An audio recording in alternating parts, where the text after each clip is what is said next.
This is Chapter 2, 9A. We're looking at the effect of transactions on the accounting equation. So what you can see here, if you have the working papers, is similar to what you have in the working papers. So we're going to go through transactions A through G and show how they affect the accounting equation. You can see the accounting equation here up top. I have my assets equal to my liabilities plus my owner's equity. Under my assets, I have them all listed. I have my liabilities listed, and then I have my other umbrella underneath my owner's equity, my capital minus drawing, plus revenues minus expenses. So let's take a look at A and see how all this works.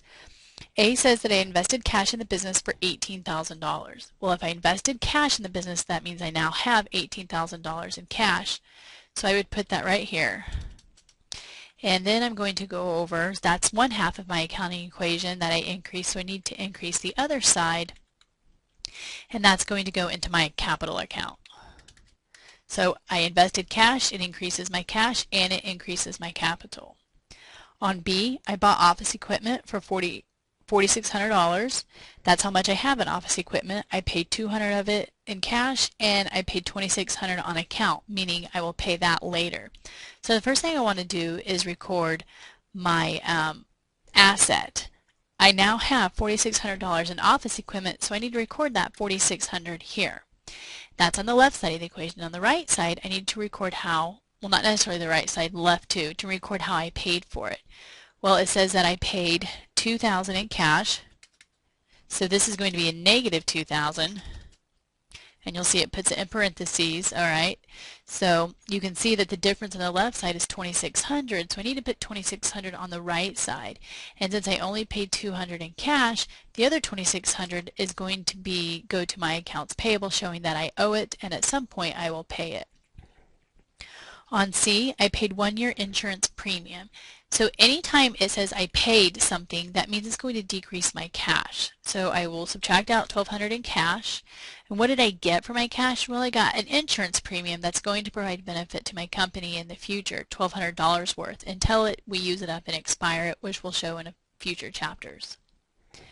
On D, I earned revenues totaling $3,300. That means I provided my service, but only $1,300 of it was given to me in cash, and the other $200 was given to me on account. So the first thing I want to record is my revenue. I performed a service, or whatever my business is, and I performed $3,300 worth. Then the way I received payment, or will receive payment, is that I received $1,300 in cash, so that goes into the cash, and the remaining $2,000 I will receive at some point. I'm going to invoice them and they will pay me, so that goes to my accounts receivable for the $2,000. So you can see there that the $1,300 plus the $2,000 on the left side of the equation equal to $3,300 on the right side of the equation. So my equation is still in balance. On E, I paid cash on account to the company that supplied the office supplies in transaction B. So up here in transaction B, where I still owe them $2,600, now I'm going to pay them $2,300 of that. So that means I'm going to decrease my cash because I'm going to give them cash. And if I pay them $2,300, I'm no longer going to owe them $2,600. So I'm also going to decrease this by $2,300. So you can see by looking, $2,600 minus $2,300 means I'm only going to owe them $600 now. F, paid office rent for the month. Anytime it says paid, it's going to decrease your cash. And what I paid was rent, and that's going to go under rent expense, the $750. And you'll notice that I'm not going to make this minus $750 because up here in the equation, when we all work it out, it's going to subtract out all of my expenses anyway.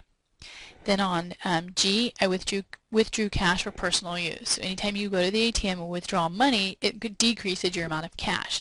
So I'll decrease my cash here, and I got it as the owner, J. Penbroke, so that's going to increase his drawing account. And again, I'm not going to put minus 100 because here in the equation it's going to subtract it out for me.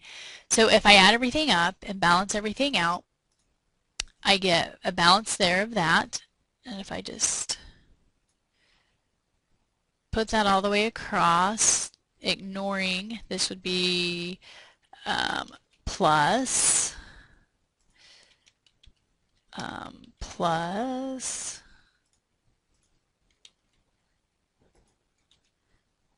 this is a plus, and this is a plus, this is an equals, this is a minus, and this is a minus. You can see that everything adds up here at the bottom if you do the equation.